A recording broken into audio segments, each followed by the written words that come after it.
오늘도 우리 사는 이야기 찾아주셔서 감사합니다. 사연자분이 보내주신 이야기 시작해볼게요. 안녕하세요. 제 이야기 한번 들어주시겠어요?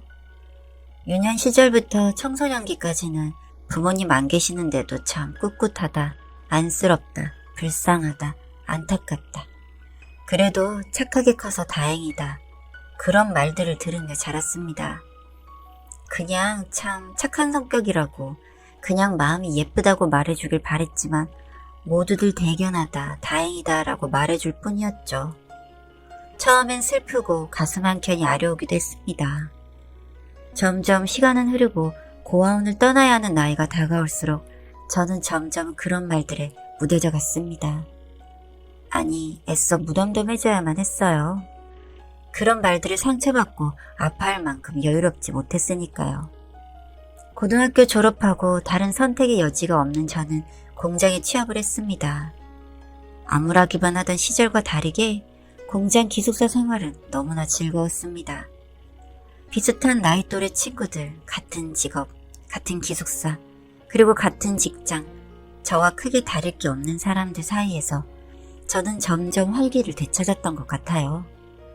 움츠러들 필요도 없었고 이유 없는 동정을 하는 사람도 없는 곳, 모두 다 똑같이 월급 받고 생활하는 곳에서 친구들도 사귀며 월급도 열심히 모았습니다. 그 누구의 도움도 받지 않고 열심히 모은 돈으로 뒤늦게 대학교에 입학을 하고 저는 정말 큰 꿈에 부풀어 있었어요. 시간 쪼개서 알바도 하면서 졸업하면 더 나은 직장을 구할 수 있을 거라, 더 내 삶이 좋아질 거라는 막연한 기대감. 그 설레임 하나로 버티고 있을 때 남편을 만났습니다. 연애를 할 때 결혼까지 생각하지도 않았어요. 고아라는 꼬리표 때문에 받지 않아도 될 상처를 일부러 받을 필요는 없다고 생각했거든요. 하지만 남편의 끈질긴 프로포즈, 못 이기는 척 그의 부모님을 만나 뵙고, 어머님은 못마땅해 하셨지만 아버님께서 저를 좋게 봐주신 덕에 저희는 결혼을 할 수 있게 되었습니다. 그저 제가 잘하면 다 잘 될 거라 생각했어요. 한 귀로 듣고 한 귀로 흘려버리면 되고, 이미 단단해질 대로 단단해진 마음이라 자신도 있었거든요. 그렇게 결혼 준비를 한참 하고 있을 때 정말 말도 안 되는 일이 일어나고야 말았습니다. 저에게 큰 사고가 있었어요. 그날은 시어머님이 급하게 부르셔서 찾아뵈러 가는 길이었는데 급하게 가서였을까요? 교통사고가 크게 나버리고 말았습니다. 저는 그날 일이 기억이 나질 않지만 머리를 심하게 다쳤고 지금도 제 머리뼈 한쪽은 움푹 패여져 있습니다. 그 후유증도 아직까지 남아있어요. 말을 잘 못합니다. 어눌하게 한다고 해야 하나요? 글로는 잘 써지는데 입으로 잘 나오지가 않아요. 처음 병원에서 눈을 뜨고 저는 열심히 말을 하는데 주변 사람들 모두가 제 말을 알아듣지 못하던 그때의 충격은 아직까지 지워지지 않습니다. 도망치려고도 해봤습니다. 이 꼴로 무슨 결혼이며 삶을 살겠냐고 죽으려고도 해봤는데 그런 저를 남편이 옆에서 말려줬습니다. 그래도 자신과 같이 살아보자고요. 포기하지 말자고요.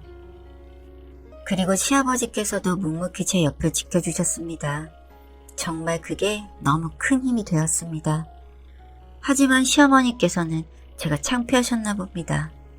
시댁 근처에서 행여 누구라도 마주칠까 전전긍긍하시고 행여 주변 지인이라도 마주치면 저는 입도 뻥끗 못하게 하셨어요.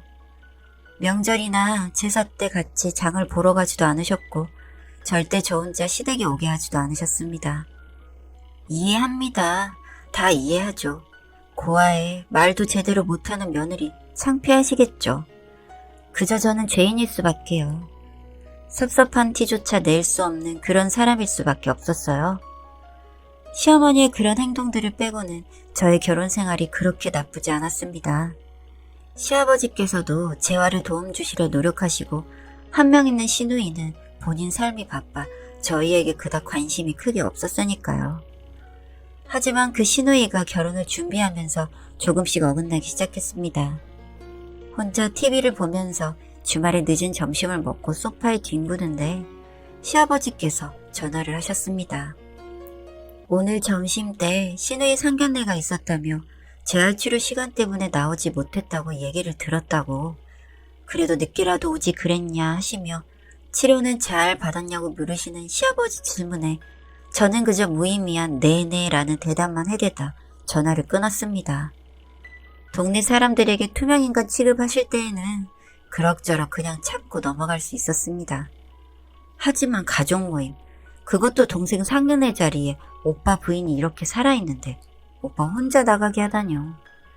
차라리 저에게 솔직하게 말씀이라도 하시지 어떤 언질도 없이 몰래 그렇게 상견례를 마쳤다는 게 너무 어이가 없고 화가 났습니다. 집에 들어오는 남편에게 소리를 빽 지르며 기분 나쁨을 표현했습니다. 하지만 말하는 게 어눌한 제가 화가 난 상태로 빠르게 말을 하는데 그게 말소리로 들릴 리가 있나요?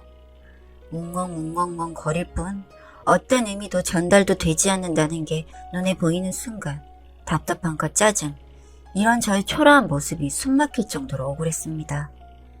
감정이 점점 고조되면 될수록 제 입에서 나오는 소리는 점점 이상해지고 그저 눈물로만 제 감정을 표현할 수밖에 없는 이 상황이 너무나 화가 나고 지치게 했습니다. 남편은 한참을 가만히 보다가 저의 속상함도 이해하지만 동생도 생각을 해달라 하더군요. 저렇게 냉정한 사람이었나 싶으면서도 또 한편으로는 그 마음이 이해되는 제 자신이 싫었습니다. 그렇게 한바탕 난리가 나고 저는 본의 아니게 신비주의 컨셉이 되어버렸죠. 집에 시누이 온다고 하면 밥을 먹는 중에도 저희를 집에 보내버리셨습니다. 아니, 내쫓으셨다는 표현이 더 잘 어울리겠네요. 점점 저를 홀대하는 시어머니의 행동이 거침없어지고 도를 지나치기 시작하면서 저는 그 자극으로 정말 열심히 재활치료를 했습니다. 드라마 보면 이쯤 되면 다시 말도 잘하고 멋지게 복수하던데 제 현실은 그렇지 못했습니다. 하늘이 이런 제가 안타까웠는지 한참 말이 늘지 않아 우울해하던 저에게 아이가 생겼습니다. 그리고 비슷한 시기에 시누이도 임신을 했습니다. 시어머니께서는 시누이에게 모든 관심이 쏠려 있어서 어쩌면 다행이었는지도 몰라요. 정말 편히 태교하고 출산 준비하고 누구의 간섭도 받지 않고 하나하나 제가 준비할 수 있었거든요. 남편도 내심 아이를 기다렸던 건지 정말 저에게 지극정성으로 잘해주었습니다. 재활치료에 관심도 없던 사람이 아이를 만나면 꼭 안녕 아아가 아닌 안녕 아가라고 꼭 말해주고 싶다고 하니까 매일매일 같이 연습도 도와주고 녹음도 해주며 도와주었습니다. 만삭이 되어서 출산 준비물을 챙기며 여느 때와 똑같이 안녕 아가를 연습하고 있었습니다. 웬일인지 남편이 일찍 퇴근을 했는지 이른 시간에 현관문을 열고 들어오더군요. 매일 하던 대로 현관으로 마중 나가며 안녕 아 라고 외쳤습니다. 그런데 시어머니도 같이 오셨었나 봐요. 들어오시던 시어머니께서 제 모습을 보시고는 인상을 팍 쓰시며 아직도 나아진 게 없냐며 듣기 싫어 죽겠다 하시더군요. 뒤따라 들어오던 남편은 그저 엄마 왜 그러냐고 나름 열심히 연습하고 있는 거라고 위로 같지 않은 더 비참하게 만드는 말을 해댈 뿐이었습니다. 저는 굳어진 표정을 숨기지 못한 채 언제나 그랬듯 아무 말도 하지 않고 그저 가만히 앉아 있었습니다. 출산 가방 어떻게 쌌나 보러 왔다 하시며 기껏 싸놓은 가방 다 뒤집어 엎어 놓으시고는 제 표정이 뚱해서 눈치 보여 못 있겠다 하시며 자리를 털고 일어나 집으로 돌아가셨습니다. 그날 저녁 저는 스트레스 때문인지 예정일보다 빨리 양수가 터졌고 출산을 했습니다. 얼마 지나지 않아 시누이도 출산을 했고 저희 아이들은 같은 달에 태어났습니다. 하지만 성장 발육이 좀 달랐습니다. 저희 아이가 말이 너무 늦게 트인 거죠. 시누이 딸은 옹알옹알하는 시기를 지나 엄마 아빠 말을 따라하며 조금씩 말문이 트여갔지만 저의 아들은 그저 옹알옹알할 뿐 말문이 좀처럼 뜨이질 않았습니다. 저도 많이 신경 쓰였어요. 혹시 나 때문인가? 내가 말을 제대로 못해서 아이가 말을 못하는 건가? 하는 생각에 병원에 가서 상담도 받아보고 오디오북으로 열심히 들려주고 제 나름 할 수 있는 선에서 최선을 다하고 있었는데 어미가 말을 제대로 못하니 애가 뭘 배우냐며 말이라고 웅엉웅엉 거리니까 애가 그것밖에 못한다는 시어머니의 그 말 한마디에 지금까지 버티던 제 자신이 와르르 무너져 버렸습니다. 입으로 그런 말 마시라고 따지고 싶지만 그럴 수 없기에 문자로 너무하신다고 써드리니 잘 보이지도 않는다. 말로 하라고. 말도 못하는 주제에 뭔 할 말이 그렇게 많냐? 하시더군요. 눈물이 그렁그렁 차오르고 억울해서 손이 부들부들 떨리는데 입 밖으로 내뱉을 수 있는 말이 없어서 그저 아이를 안고 집으로 돌아왔습니다. 그 후 남편 행동이 변해가더군요. 장애가 있는 거 아니냐면서 애가 왜 이렇게 말을 못하냐고 병 있는 거 아니냐 의심도 하더군요. 같이 병원도 가보고 상담도 했으면서 아빠라는 사람이 저럴 수 있나, 어쩜 저렇게 시어머니와 똑같을까 하는 생각이 들었습니다. 시간이 조금씩 지날 때마다 남편은 아들을 점점 멀리했습니다. 옹앙옹앙 거린다면서 찡찡거리기만 한다고 하면서요. 그러면서 시누이 딸은 그렇게 이뻐할 수가 없어요. 지 아들은 찬밥 취급하면서 동생 딸은 말도 잘하니 이뻐 보이나 보더군요. 그 모습을 보고 제가 문자로 기분 나쁘다고 아빠라는 사람이 어떻게 그럴 수 있냐고 티를 냈더니 술을 잔뜩 마시고 들어와서는 너도 옹엉엉엉 거리지, 쟤도 옹알옹알옹알 거리지, 나 사람이야, 대화를 하고 싶어, 집에서 대화를 하고 싶다고 라며 저를 붙잡고 흔들며 소리를 쳤습니다. 저희는 사람이 아닌 건가요? 화도 나지 않고 그저 저 질문 하나만 머릿속에 맴돌 뿐 아무런 생각도 들지 않았습니다. 다음날 시어머님과 시아버지께 어제 있었던 일을 문자로 보냈습니다. 역시나 시어머니께서는 전화를 해서는 야, 나 바빠. 말로 해, 말로. 하시고는 끊으셨고 시아버지께서는 잠시 생각할 시간을 달라는 답변을 주셨습니다. 그날 저녁 시아버지의 부름으로 저희 가족은 시댁으로 찾아갔어요. 거실 테이블 위에는 저를 위한 큰 스케치북과 두꺼운 볼펜이 놓아져 있었고 두 분이 다투신 건지 조금 냉랭한 분위기로 시아버지와 시어머니가 앉아 계셨습니다. 시아버지가 남편에게 물으셨습니다. 아들을 키우고 싶은지, 결혼 생활을 계속하고 싶은지, 원하는 게 무엇인지 솔직하게 말하라고 하시면서요. 남편의 대답은 충격적이었습니다. 아니, 어쩌면 어제 일로 예상하고 있었는지도 몰라요. 아들이 장애가 있는 것 같아서 솔직히 무섭다. 결혼 생활 너무 지친다. 지금 좀 혼자 있고 싶다는 남편의 대답. 조용히 대답을 들으신 시아버지께서는 시어머니께 말씀하셨습니다. 무엇이 그렇게 불만인지 대놓고 말해보라고 하셨죠. 시어머니께서는 얼굴색 하나 변화지지 않은 채로 제 얼굴을 보시며 누구한테 소개하기도 창피하다고, 애를 낳아도 지 닮은 병실을 낳아놨다고, 고아인 것도 마음에 안 들었고 하나부터 10까지 이쁜 구석이 단 하나도 없다고, 정이 안 간다고, 지금껏 어떻게 참으셨나 싶을 정도로 빠르게 대답을 하셨습니다. 그 말을 듣는데 저한테 하는 말은 진짜 이골이 나서 다 괜찮은데 아이는 아직 아무것도 모르는데 저 때문에 아이까지 미움을 받는다는 게 마음이 찢어질 듯이 아파왔습니다. 시아버지께서 마지막으로 저에게 질문을 하셨어요. 이 모든 대답을 들은 저의 생각은 어떠냐고요. 준비된 스케치북에 큰 글씨로 부들거리는 손으로 한 글자씩 적었습니다. 제가 이렇게 된 거 시어머니께서 부르신 날 찾아오다가 사고 나서 말 못하게 된 거 지금까지 탓하지 않았다고, 다 내 운명이었겠거니 하며 힘들었지만 받아들였다고, 하지만 사과 한번 하신 적 있으시냐고. 그 글을 본 시어머니께서는 그래서 결혼시켜서 지금까지 이렇게 같이 산 거 아니냐며 이 정도면 충분히 할 만큼 한 거 아니냐 하시더군요. 할 말이 너무 많은데 화가 나는 일도 너무 많고 따질 것도 많은데 다 부질없을 것 같아서 제가 그럼 뭘 어떻게 했으면 좋겠냐고 써서 보여드렸습니다. 시어머니는 제가 사람 잡는다며 아주 말 당돌하게 한다며 노발대발 난리가 나셨고 남편은 혼자 있고 싶다고 하더군요. 그 말을 듣는데 이 남자 바람이 난 건가? 마음이 아프다, 속상하다, 슬프다 이런 감정들이 아니라 그럼 나랑 아이는 이제 어떻게 먹고 살지? 시아버님께서는 지금 이런 상황까지 생각하시고 이런 자리를 만드신 건가? 나를 내쫓으시려고 작당하신 건가? 이런 생각이 들었습니다. 품 안에 잠든 아들을 더욱 꽉 안고서 한참을 고민했습니다. 어떻게 해야 하는지 너무 막막해서 사실 아무 생각도 나질 않았어요.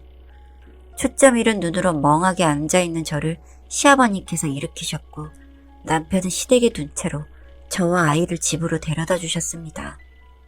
그리고 시아버지께서는 제 손을 꼭 잡으며 이혼 준비를 하자고 본인이 다 도와주겠다 하셨습니다. 위자료도 필요 없다. 지금 사는 전셋집 명의만 바꿔달라. 최소 양육비라도 보내달라. 위 3가지 조건을 제시하자 시어머니와 남편은 좋다고 이혼서류에 도장을 찍었고 그렇게 저는 이혼을 했습니다. 시아버지께서는 아무도 모르게 목돈을 챙겨주셨고 혹시 양육비를 보내지 않을 수도 있다며 작은 땅 하나까지 저에게 주셨습니다. 거절할 여유도 없는 저는 감사하다며 넙죽받았고 무슨 일 있으면 연락하라는 시아버지께 아직까지 단 한 번도 연락드리지는 못하고 있었습니다. 아들은 정말 아무 문제 없이 언제 그랬냐는 듯 4살이 되자 말을 어찌나 잘하는지 하루 종일 옆에서 쫑알쫑알 떠들어댑니다. 밖으로 나가기가 무섭고 취직도 쉽지 않아 잡생각하기 싫어서 취미로 시작한 뜨개질. 하나하나 완성하면서 블로그에 저장했었는데 그게 어떻게 인연이 다 책으로 출간까지 하게 되었네요. 스트레스 안 받고 아이랑 즐겁게 재활하면서 발음 많이 고쳐지고 가끔 강의도 나갈 정도까지 되어서 조금 유명해지니 아이 아빠가 양육비 핑계, 아이 핑계 대면서 연락이 잦아지고 있는 요즘입니다. 저는 다시는 엮이고 싶지 않아요. 하지만 아들이 아빠를 만나고 싶어 한다면 만나게 해주려 합니다. 범죄를 저지르거나 다른 여자를 만나느라 아들을 버린 게 아닌 그간의 남편의 고생스러운 부분도 이혼하고 지내보니 이해가 되더라고요. 제 마음이 편해지니 다른 이의 마음까지도 살필 수 있는 여유가 생겼던 것 같습니다. 그리고 얼마 전 생각만 해도 눈물이 차오르게 만드는 아버지. 나의 시아버지에게 연락을 드렸고 그분은 제가 살고 있는 곳까지 찾아와 주셨습니다. 전 겨우 인사만 드리고 눈물만 흘리고 있는데 아버지가 말씀을 하시더군요. 고아로 자랐다는 네가 참 마음이 쓰였는데 내 아들의 여자가 되는 길에 사고로 장애까지 얻게 돼서 나는 정말 죽는 날까지 널 책임지고 싶었다. 그래서 너의 힘듦을 알았지만 그저 버텨주길 바랬었지. 그래도 내 그늘 아래 있어야 신경 써줄 수 있을 것 같아서. 그런데 시간이 갈수록 골마가는 너를 보니 마음 아프지만 내보내야겠다 마음 먹었다. 내가 가진 것이 더 많았다면 더 주고 싶었는데 그것밖에 못 줘 내내 미안한 뿐이었는데 이젠 이렇게 발음도 명확해지고 책도 냈다고 하니 내가 얼마나 기쁜지 몰라. 이렇게 널 보러 온 것이 다시 내 식구가 돼달라고 온 것은 아니다. 난 네가 편안하길 바란다. 어릴 때부터 지독하게 힘들었을 네가 이젠 좀 행복해지길 바란다. 그리고 마음 추스르는 대로 이렇게 연락 주어 고맙다. 이젠 그냥 아버지라고 생각하고 힘들 때 주저없이 연락해라. 나도 어쩐지 쑥스러워 이렇게 너에게 말할 기회도 못 주고 내 말만 하고 간다. 꼭 연락해라. 라며 눈물을 훔치신 채 나가셨습니다. 그렇게 저는 얼마 전 아버지가 생겼습니다. 생전 고아로 살아오던 저에게 아버지가 생기고 아이가 생겼습니다. 그게 오늘따라 더욱 감사하게 느껴지네요. 제가 아버지가 생긴 거 자랑 좀 해도 되는 거겠죠? 그리고 제 이야기 들어주셔서 감사합니다.